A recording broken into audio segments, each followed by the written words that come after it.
I entered a fake marriage out of necessity, but now I'm starting to fall in love with my wife and don't know how to deal with it.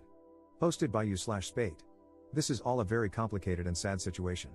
About 4 years ago, my wife and partner of 8 years passed away due to complications after the birth of our second son. I was deployed at the time and completely devastated. After flying home, I felt that nothing would ever make me happy again. My sons are great, now 6 and 4, but overwhelming, so I asked a sister of one of my Marine buddies, Cass, to help out. She had been friends with my wife, but not close friends, and she agreed in exchange for a place to stay. At the time, Cass was only 20 years old and in quite a bit of debt due to her extremely abusive ex-boyfriend, whom she had finally left about 3 months earlier. During the first few weeks of her helping out with the boys, she asked to borrow money to see a doctor due to shaking hands. She had no insurance. I happily obliged. She was an angel, doing all the cooking and cleaning and keeping my young family together. It turned out that she had developed some sort of neurological disorder, probably brought on by repeated abuse. At the time, it seemed simple. I had good insurance, she needed healthcare, I never thought I'd be able to move on from my wife, and she was afraid of intimacy. I agreed that I would marry her but keep our relationship platonic. She promised not to burden me with her debt, and we had a prenuptial agreement and all. I know that this is fraud of the government, hence the throwaway, but we were both so damaged and needed somebody, even if not intimately. The past 3 years have been about as good as expected, if not better. Cass is great, better than great. She keeps the house spotless, has food ready every night when I get home, and has been working overnights as a baker and has almost paid off her debt. Her condition has improved greatly as well, thanks to the excellent medical care she received. With the boys, she is a saint. She tells them about their mother, shows them pictures, takes them places for fun, and even taught them how to read. Of course, the 6-year-old just finished kindergarten, but my 4-year-old is going to be the smartest kid in his class next year. Sometimes, the 4-year-old calls her mommy, but she shushes him and reminds him her name is Cass and that mommy is the angel whose picture is above the fireplace. Once her debt is fully paid off, the kids are in school, and she saves up a bit of money. She plans to go into a nursing program. Our relationship is still platonic but very caring. I've cried on her shoulder more times than I can count, and she's done the same. One night, I was very stressed out and yelled at her about something pretty inconsequential. She had taken my sons to see Santa without me. She, of course, became quite frightened, but we worked it out, and I even offered to pay for her to see a counselor. She didn't. That was 2 years ago, and while we've had minor fights since then, we've been able to work through them. She seems to understand me whenever I'm hurt, upset, or angry, and she's calming in a way that I can't explain. The problem, Reddit, is that I think I might be falling for her. I've been noticing little things, her scent, her smile, her laugh. The way she smiles with her eyes when she sees me, how much my boys love her. Not to mention that she's gorgeous, hardworking, and one of the strongest people I've ever encountered. A few nights ago, I almost kissed her after we had put the boys to bed, and her hugs goodbye have started lasting a little bit longer. The other day, she was taking a nap in my bed, she was washing her sheets, and I wanted to join her. Not to have sex with her, just to lay with her, hold her, and kiss her. I don't know what to do or how to even bring this up. It's been 4 years since my wife died. I can only think of a quote from A Song of Ice and Fire in which a character says, "When the sun has set, no candle can replace it," meaning that since his true love has died, nobody could replace her. That's how I used to feel, but there have been days when my thoughts are occupied with Cass, and I haven't even thought about my wife. I feel bad about it, and I still miss her, but I never thought I'd be able to move on. I feel guilty and disloyal. At the same time, I want her, not just sexually or physically, but romantically. I want to be intimate with her, not just as friends. I don't know how to bring it up. I don't want to scare her or make her uncomfortable, but this is becoming more difficult than I could have ever imagined. I was thinking about asking her to get dinner, just the two of us, and bringing it up. But what if she refuses? How can I gauge her interest? If it means anything, the other day she was having a hard time with the boys, they were restless and out of hand, so I brought her home some of her favorite flowers. She was extremely giddy, gave me another lingering hug, and even gave me a quick kiss on the lips. I was taken aback, but she pranced around, finishing dinner and putting the flowers in a vase. What does this mean? Edit. Screw it. It's been an hour on here, and you've convinced me to tell her. I've called her favorite fancy restaurant and made a reservation. Her brother agreed to babysit and let her/me stay at his place tonight if she isn't into it or feels uncomfortable. She paid off her debt this morning. Apparently, she just texted me a picture of the check, and next week is our 3-year anniversary, so that's the prelude. I'm going to tell her at dessert. I'm nervous as hell. Update 1 day later. Last night was hectic at first. Our younger son ate what he called a giant fuzzy spider, and Cass wanted to take him to the hospital, even though he was fine. Her brother, we'll call him Joe, told her he'd take care of it and basically forced her out of the house to celebrate getting out of debt. She really didn't seem like she wanted to go. At all. I was getting nervous. We got to the restaurant pretty early, but luckily, they had a table. She ordered wine, which was odd because she hasn't drunk much since breaking up with her ex, but I figured it was a time to celebrate. We made small talk for a while, but it felt forced, and I knew I had to tell her soon. Before the entrees even came, I said I had something to talk to her about. She didn't smile and told me, "I know." Joe told me. My goddamn heart almost stopped. That prick. I hurriedly told her I was so sorry, that I didn't want her to find out that way, and I had wanted to tell her myself. She shook her head, frowned, and said it was okay. She just wanted me to be happy and said I deserved it. I told her I didn't want to stress her out or make her uncomfortable, but I needed to tell her and see how she felt, and that it was completely up to her. She gave me a look and said that, actually, it was up to me, and I should just do what made me happy. She mentioned she was probably going to move out after her program ended and promised to stay out of the way until then. That's when I realized something was off and asked what the hell Joe had told her. She said he told her I wanted to take her out to dinner to tell her I'd started developing feelings for a girl and wanted to ask her permission to ask this girl out. It was then I realized Joe had set me up for the most climactic pickup line ever to exist. Our entrees came, I had shrimp and pesto gnocchi, and she had crab legs, for you detail lovers, and I explained that, yes, I'd started developing feelings for a girl, I just didn't want it to mess up what we had. She said it wouldn't mess anything up, that she still loved the boys, and that she'd take care of them in the house. I then explained that I wasn't going to ask the girl on a date, though, and she asked incredulously why not. Then I dropped the smoothest line I've ever dropped, because I'm already on a date with her. Right? Thanks, Joe. He must have known about the movie I had planned and really wanted that line. She gave me this look, the same one she gives my sons when they say things like, "I'm going to the mall by myself," or "I have a girlfriend named Tammy." Then she looked away, smiled, shook her head, and asked, "Really?" I nodded and told her I cared about her more than anybody else alive, other than my sons, that I loved our family, and that I'd fallen in love with her. She took a drink of wine, rolled her eyes, and said, "About freaking time, Alex." I'll never forget what happened next. Maybe it was a faux pas, but I leaned across the table and kissed her, spilling her wine. But neither of us cared, and we kissed for about a minute before she told me to get off her before her crab legs got cold. She was joking, but not, you'd have to know her. After leaving the restaurant, we got ice cream, sat around, and kissed some more before heading home.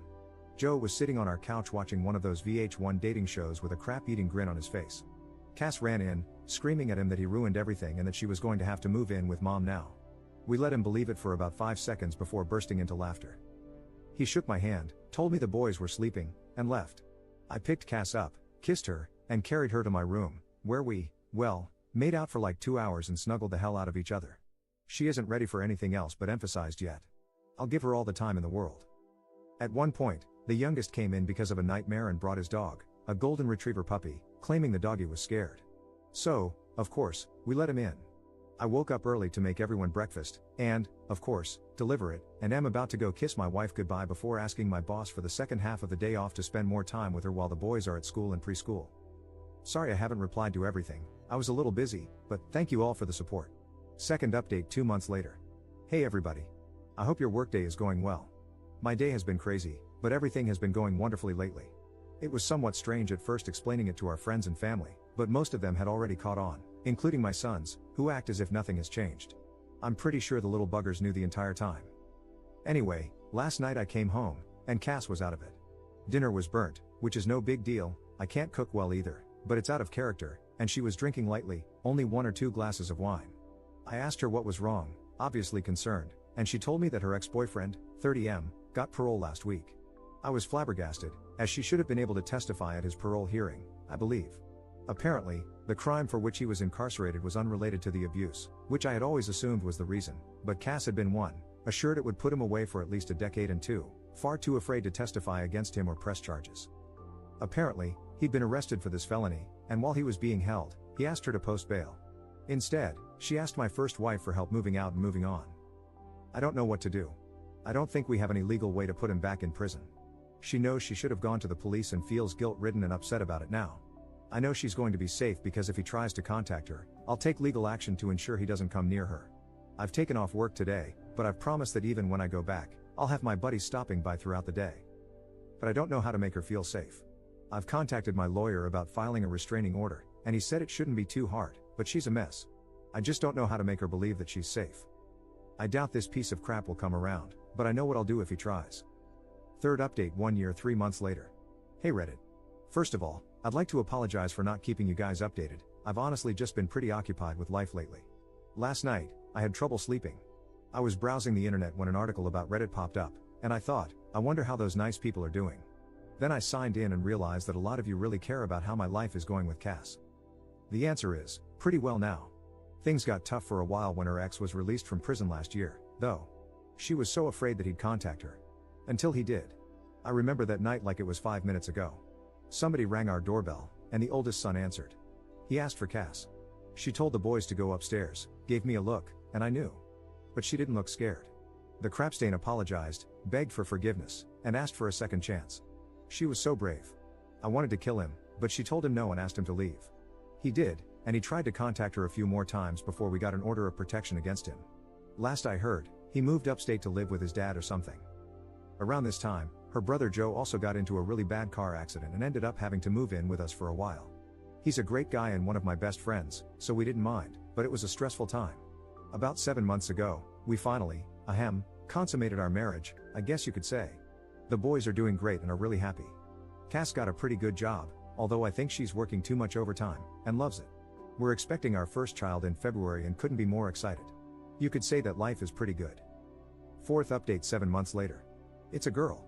Sorry for not updating, it was a pretty rough pregnancy, and Cass has put her foot down about wanting more. I guess 3 is enough, but everything turned out great. Little Therese was 21 inches and 9 pounds at birth, and as bald as I am. She's way easier than the boys were, she hardly ever cries and is the most photogenic baby ever. Our youngest son is completely smitten and always tries to help, it's less cute than you'd think. Joe is also doing okay. His back is still bothering him, but he's dating a girl who actually went to my high school, 2 years younger than me, though. He's pretty happy with her, and we're all very happy for him. Other than new fatherhood, not much to update. I'm home watching the baby today while Cass is out, so I should be around for a while. Fifth update 9 years 9 months later. Hey guys, it's definitely been a minute. I ended up making another account a few years ago to follow things I'm interested in. Don't get me wrong, everyone was nice enough, but I kind of just wanted to start over with an account where nobody could easily find my life story, lol. I'd see this account pop up every few years and always think about updating, but there was either nothing huge to update anyone on, or I just wanted to step away from it, I guess. Sometimes it felt like my life was being overshadowed by this great love story that everyone thought represented every moment of my life. Then they made a movie, and no, I wasn't involved, didn't see it, and I'm not going to. I guess the happy updates are that we did end up having another baby, unplanned, but we love him so much. I had kind of put off getting a vasectomy but took care of that right after. Cass finished school and has a great job where she's moved up a lot, actually. I got out of the military and have been working a civilian job. Our dog passed 3 years ago, but we got another puppy a few months ago. The older boys are doing great in high school and sports, they both made varsity their freshman year and are so kind. Our younger two are also doing great, happy and healthy. I got a new job during COVID and love it. Her condition continued to improve and is now completely managed with therapy and medication. The bad updates, I'll start with the worst one, which is that Cass's brother passed away 4 years ago. He got into some trouble about a decade ago and never really got himself back together. We were both devastated. It felt like everything went gray in our lives, and we were struggling to stay afloat emotionally, if that makes sense. I threw myself into work and one of my hobbies, and she became severely depressed, even quitting her own hobby to focus on work and the kids. After a while, we were basically just roommates raising kids together. I don't know. Hindsight is 20/20, and I think we just didn't focus on each other because we were too focused on ourselves. About 7 months ago, I asked for a separation and moved out. She was devastated and didn't agree with it at first, but eventually, she accepted it. I didn't cheat on her, but I definitely saw how other marriages in our friend group worked and realized that she barely asked me about my day, my hobbies, or anything anymore. Everything we talked about was bills, kids, or adult responsibilities, not the fun things we used to do even when we had kids. I found myself talking more to friends about my feelings and hobbies than I was to her. One of those friends was a woman, but it was just talking, nothing physical. Even looking back, I don't think it rose to the level of an emotional affair, but I also know I was more excited to talk to this woman at one point than I was to Cass. I know all marriages have mountains and valleys, but this valley felt endless. I reasoned that we'd had a great almost 15 years, and nobody could take that away from us, but we deserve to be happy. I've dated a little here and there, but nothing serious.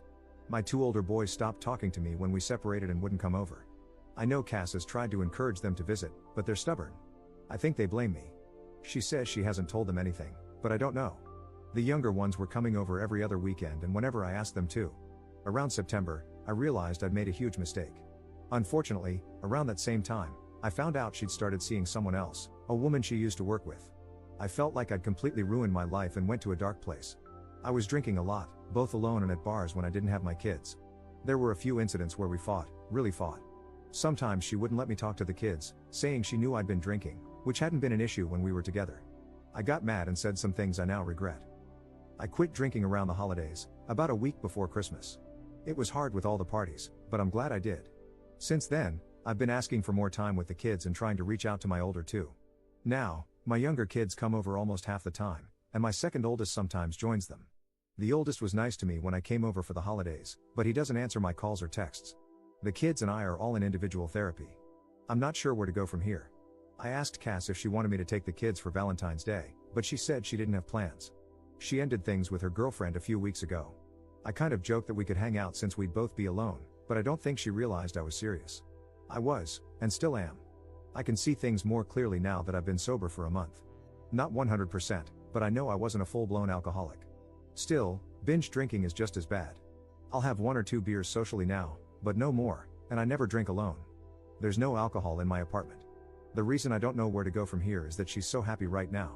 She looks happier and seems happier than she was when we were together. Even though she and her girlfriend broke up, she's happy. I wonder if I was holding her down.